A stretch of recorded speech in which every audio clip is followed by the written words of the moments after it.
नमस्कार, स्वागत है आप सभी का फ्यूचर एक्सप्रेस में। मैं हूं वीरेंद्र कुमार और इंडस्ट्रीज पे निफ्टी बैंक पर आपकी अप्रोच क्या हो सके आपके लिए बातचीत करेंगे इस कार्यक्रम में। हमारे साथ होंगे एक्सिस सिक्योरिटीज से राजेश पालविया, टेक्निकल ट्रेड्स के लिए, डेरिवेटिव ट्रेड्स के लिए और उच्च ऑप्शन ट्रेड्स के लिए। Rajesh ji, good afternoon. कार्यक्रम में स्वागत है। मैं आता हूँ, आपसे बातचीत करता हूँ और उससे पहले एक बार जरा इंडस्ट्रीज का हाल देखते हैं। It's 26027, 26,027 Nifty. Bank Nifty 28,213। आपको तेज़ी नज़र आएगी, हरा रंग नज़र आएगा। अगर आप एक पोजिशनल ट्रेडर हैं तो शायद आपको इंडस्ट्रीज पे प्रॉफिट भी होगा, बट बतौर डे ट्रेडर शायद बहुत कुछ ना मिला हो।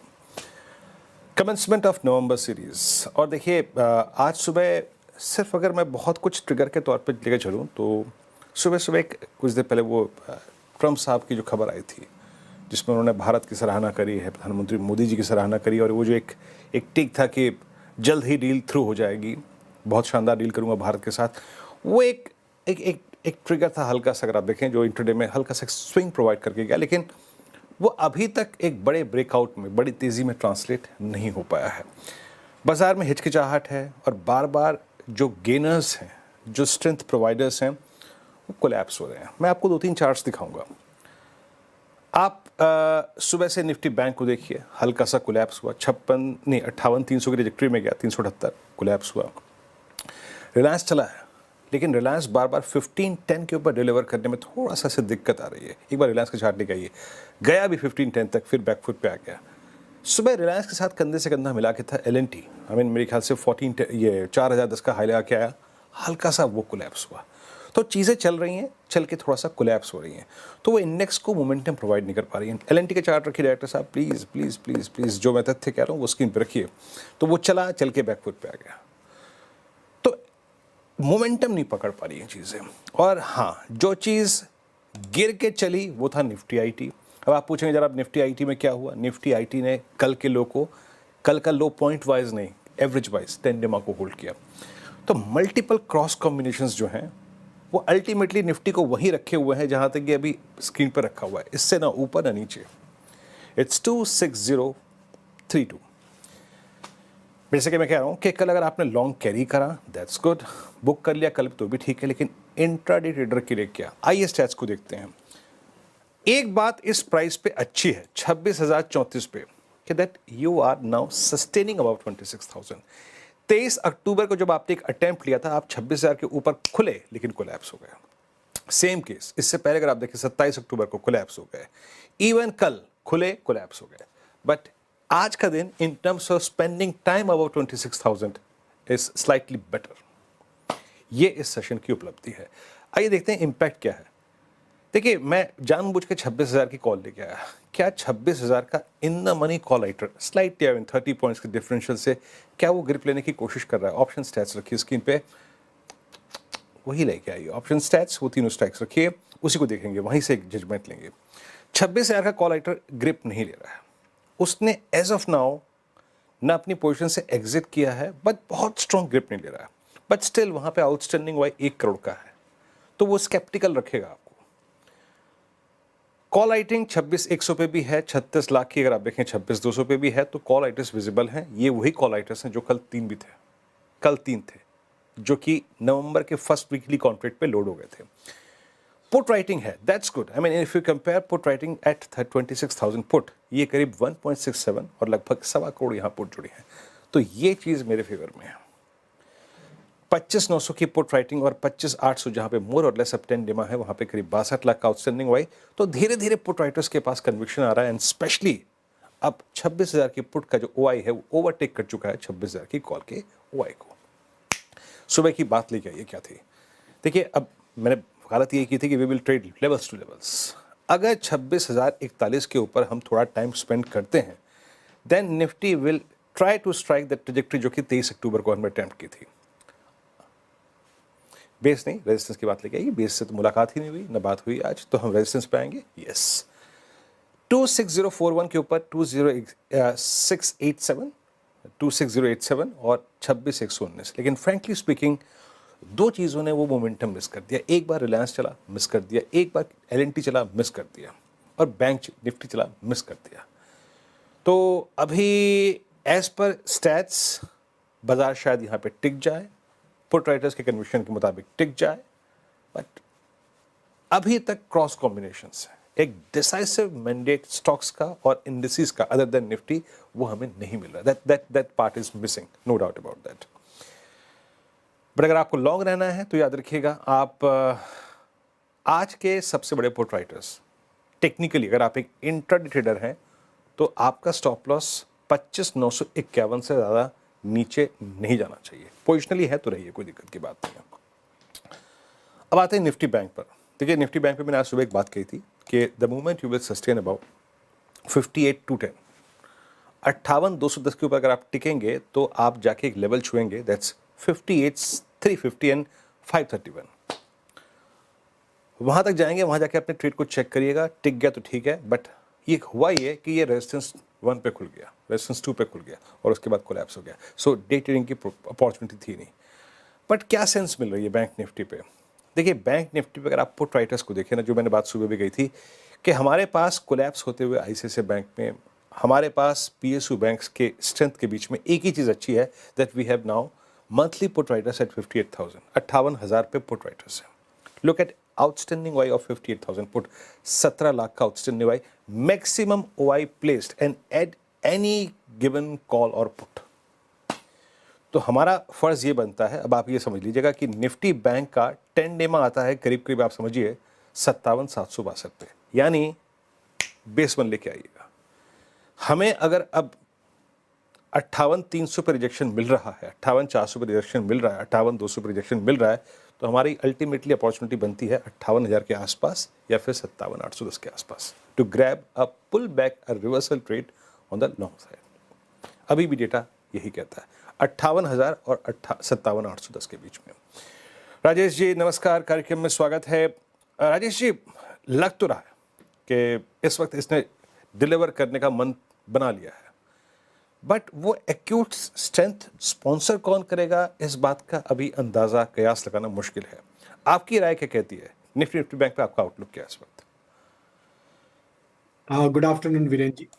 तो यस, जिस तरीके से ब्रॉडर मार्केट में एक स्ट्रेंथ बनी हुई है और सीरीज के पहले दिन भी अगर हम देखें तो एक कंटिन्यूटी ऑफ अप ट्रेंड देखने को मिला। अक्टूबर सीरीज तो काफ़ी अच्छी यहाँ पे गुजरी है और लेकिन जरूर एक रोल ओवर डेटा में निफ्टी में जरूर करीब 30 लाख शेयर का शेड होते हुए देखने को मिला है, जहाँ पे रोल ओवर एक्टिविटी भी थोड़ा सा स्लाइड 3 मंथ और 6 मंथ के एवरेज से लोअर साइड पे ही होते हुए दिखा है। बट बैंक निफ्टी देखे और मार्केट वाइड अगर रोल ओवर देखे तो वो हमें लगता है कि ब्रॉडर मार्केट में रोल ओवर एक्शन एक पॉजिटिव नोट पे ही होते हुए दिखा है।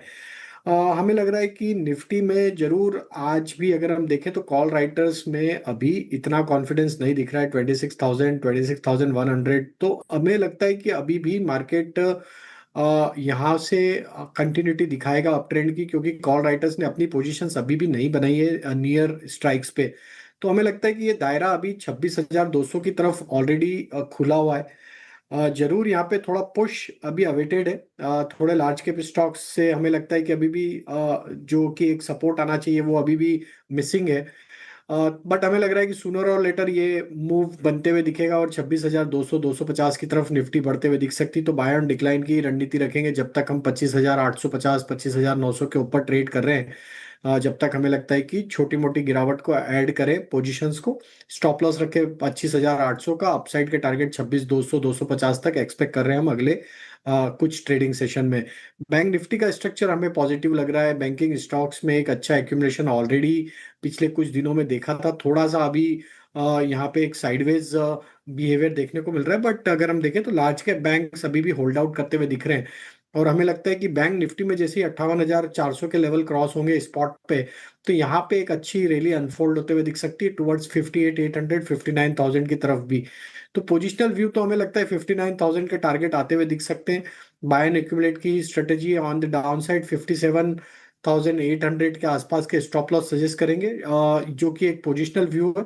और हमें लगता है जब तक ये लेवल इंटेक्ट है, पॉसिबिलिटी है कि हम 59,000 के लेवल को अटेम्प्ट करते हुए दिखेंगे नवंबर सीरीज में। तो हमें लगता है दोनों इंडाइसेस नवंबर सीरीज में एक knew all time high trajectory की तरफ बढ़ते हुए दिख सकते हैं। चलिए, तो ये हो गया इंडस्ट्रीज पर राजेश जी का आउटलुक। और बात करते करते निफ्टी डी हाई पर आ गया है 56,052, नहीं 26,052, काश 56,052 होता। खैर वो वक्त भी आएगा, ऐसी बात नहीं है, 26 का 56 भी होगा। मैं एक चीज़ यहाँ पे कहना चाहूँगा, जस्ट अगर हम थोड़ा सा रिलायंस को लेके स्केप्टिकल हैं, एल&टी को लेके स्केप्टिकल हैं, बैंक निफ्टी को लेके स्केप्टिकल हैं, बार बार चल रहे हैं, थोड़ा सा कोलैप्स हो रहे हैं, just keep I on Nifty IT. Nifty IT 1 2 3 4 5, it's fifth consecutive candle, जिसमें से 2 कैंडल्स का लो 10 डिमा है, जो कि रोटेट कर रही है 100 डिमा पर। अगर किसी भी ट्रेजेक्ट्री में किसी भी सर्कमस्टेंसेस में 36,200 की ट्रेजेक्ट्री निकाले, 36,200 पे वाइल्ड हायर शेडोज हैं, मतलब वहाँ प्राइस नहीं टिक रहा है, वो टिके तो निफ्टी को एक मोमेंटम मिलेगा। इस चार्ट में बात जानते हैं क्या है? बात है इस चार्ट में रिवॉर्ड। बाजार रिवॉर्ड खोजने की अगर कोशिश करेगा आईटी में तो वो चीज़ अच्छी है। अब आते हैं ट्रेड्स पे। राजेश जी, 3 ट्रेड्स क्या पिक कर रहे हैं आप? तीनों ही लॉन्ग साइड के ट्रेड है वीरेंद्र जी। पहला स्टॉक जो पसंद आ रहा है वो एनबीसीसी का। अगर ये स्टॉक को देखें तो पूरी अक्टूबर सीरीज में एक साइडवेज कंसोलिडेशन देखने को मिला और अब स्टॉक में एक अच्छा ब्रेकआउट यहाँ पे डेली वीकली टाइम फ्रेम पे आते हुए दिख रहा है। जिस तरीके से डेली चार्ट पे ब्रेकआउट बना है, हमें लगता है कि ये स्टॉक में अब नेक्स्ट मूव करीब 124 126 की तरफ बढ़ते हुए दिख सकता है। तो एनबीसीसी फ्यूचर बाय करने की सलाह। On the down side stop loss रखें करीब 111 रुपए के आसपास। दूसरा स्टॉक जो पसंद आ रहा है वो है यूपीएल का। यूपीएल में कल के सेशन में भी एक अच्छा बाइंग इंटरेस्ट बनते हुए दिखा था और आज भी फॉलो अप बाइंग एक्शन यहाँ पे कंटिन्यू होते हुए दिख रही है। एक बड़े अंडर परफॉर्मेंस के बाद यहाँ पे अब स्टॉक वीकली चार्ट पे अगर इसको एनालाइज करें तो एक अप स्लोपिंग चैनल में ट्रेवल करते हुए दिख रहा है, जो कि एक साइन है कि ग्रेजुअली अब यहाँ पे एक सस्टेन बाइंग एक्शन बनते हुए दिख रही है। और हमें लगता है कि ये स्टॉक यहाँ से 740 750 की तरफ बढ़ते हुए दिख सकता है। तो 750 के टारगेट के लिए यूपीएल फ्यूचर बाय करने की सलाह है। ऑन द डाउन साइड 702 रुपए के आसपास के स्टॉप लॉस रखने होंगे। और तीसरा स्टॉक जो पसंद आ रहा है वो है भारत फोर्ज का। ये स्टॉक को भी देखें तो यहाँ पे एक अच्छा ब्रेकआउट डेली चार्ट पे आते हुए दिखा है और आज जिस तरीके से प्राइस एक्शन यहाँ पे बना है कंफर्टेबली अभी 1,300 रुपए के ऊपर भी सस्टेन होते हुए दिख रहा है। तो एक बड़े करेक्शन के बाद स्टॉक में एक अच्छे रिवर्सल के साइन वीकली चार्ट पे आते हुए दिखे। एक अपने प्रीवियस स्विंग हाई को अब ये निगोशिएट करते हुए दिख रहा है, जो कि जून में बने थे। तो हमें लगता है कि यहाँ पे जो ब्रेकआउट नियर टर्म चार्ट पे आते हुए दिखे, ये स्टॉक को 1380 की तरफ लेके जा सकते। तो 1380 के टारगेट के लिए भारत फोर्ज फ्यूचर पे बाय करने की सलाह। On the down side stop loss रखेंगे करीब 1298 के आसपास। चलिए, तो 3 ट्रेड्स भी हो गए यहाँ पर, इंडस्ट्री से बातचीत भी हो गई, और चलने से पहले मैं थोड़ा सा आपको एक चीज़ से और बात कराता हूँ। सुबह हमने, आपको याद होगा, एक हिंदुस्तान जिंक के चार्ट का उल्लेख किया था और आपको बताया था कि किस प्रकार से हमारा मतलब मनी कंट्रोल का, अगर आप देखें, खास मतलब सेगमेंट जिसमें हम मोमेंटम को पकड़ सकते हैं, बाजार क्या कर रहा है, कि स्टॉक फ्यूचर पे तवज्जो दे रहा है, कहाँ स्ट्रेंथ है, कहाँ वीकनेस है। अगर आप भी ऐसे ही एक्शन और मोमेंटम वाले चार्ट्स को जानना समझना चाहते हैं तो आप सब्सक्राइब करिए money control super pro. Process बहुत आसान है, बस आपको स्क्रीन में दिए गए QR कोड को स्कैन करना है। इस फेस्टिव सीजन में हम आपके लिए खास ऑफर दिख रहा है। 10 लकी सब्सक्राइबर्स को मिलेगा 1 ग्राम सोने के सिक्के को जीतने का मौका। तो इंतज़ार मत करिए, सब्सक्राइब करिए ये खास पेशकश सुपर प्रो और अपनी ट्रेडिंग करियर को दीजिए एक शार्प एज।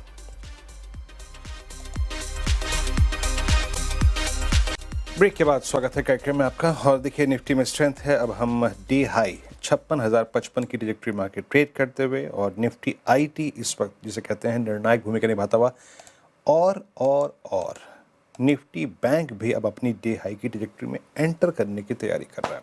लेकिन मैं विषय को थोड़ा सा यहाँ पे तब्दील करूँगा, चेंज करूँगा, और आते हैं आज की बाजार की सबसे दुखती नब पे हाथ लगाते हैं। HDFC AMC 361, कैम्स, नोवामा, सब के सब बैकफुट पे है। कारण क्या है सेबी का नया प्रस्ताव, और एक्सपेंसेस रेशो को लेकर और एग्जिट लोड को लेकर उन्होंने क्या कहा है, आइए समझते हैं यतिन से, और ये कितना बड़ा डेंट होगा इस पूरी इंडस्ट्री के लिए। यतिन, समझाइए विस्तार से। देखिए वीरेंद्र, टोटल एक्सपेंस रेशियो यानी TER रेशियो, जो मुद्दा पिछले चेयरमैन ऑफिस ने भी उठाया था, और अभी अगर आप देखें तो यहाँ भी सेबी ने एक डिस्कशन पेपर फिर से एक बार डाला है नए चेयरमैनशिप के अंडर।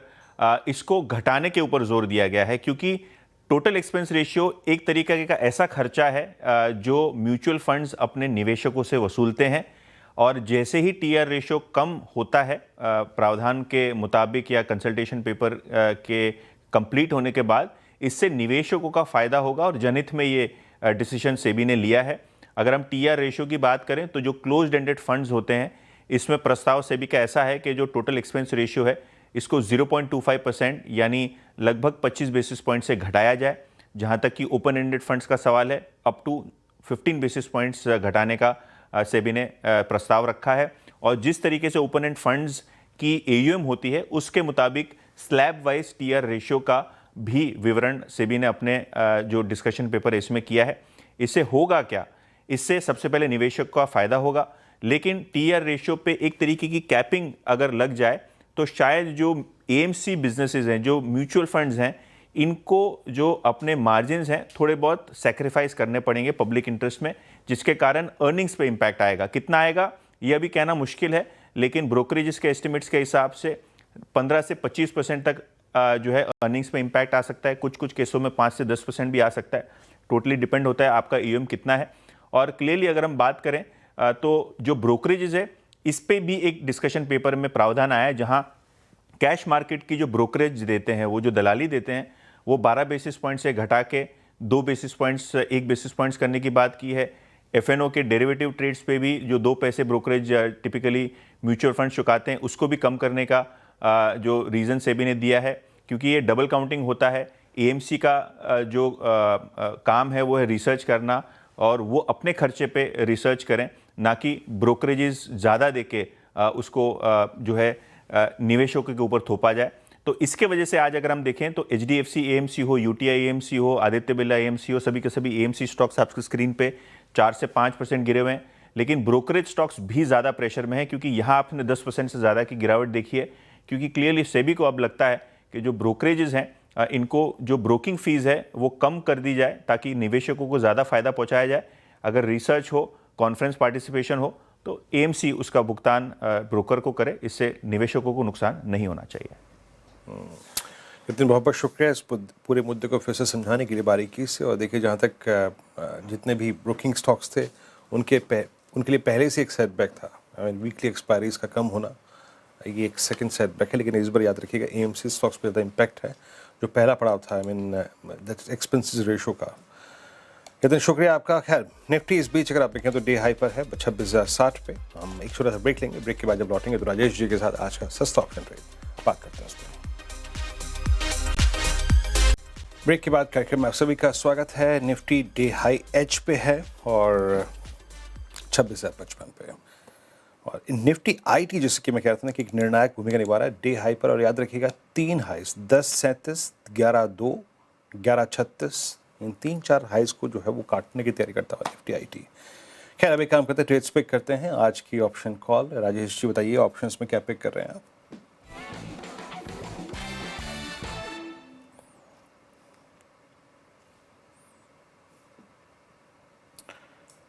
राजेश जी कोई राज की बात बता रहे हैं, हमें सुनाई सो यहाँ पे ऑयल एंड गैस सेक्टर में एक अच्छा मूव आते हुए दिख रहा है वीरेंद्र जी। और हमें लगता है जिस तरीके से हिंद पेट्रो में यहाँ पे ब्रेकआउट देखने को मिला, एक मल्टीपल सप्लाई जोन का ब्रेकआउट यहाँ पे हिंद पेट्रो में आते हुए दिख रहा है। हमें लगता है जिस तरीके के ब्रेकआउट हुए ये स्टॉक के टारगेट करीब 480 490 की तरफ भी बढ़ते हुए दिख सकते हैं। तो 460 की स्ट्राइक का कॉल ऑप्शन, जो कि करीब 18.70 रुपए के आसपास ट्रेड करते हुए दिख रहा है, वो बाय करने की सलाह है। इसमें टारगेट एक्सपेक्ट कर रहे हैं यहाँ पे करीब 24 रुपए से 26 रुपए की तरफ।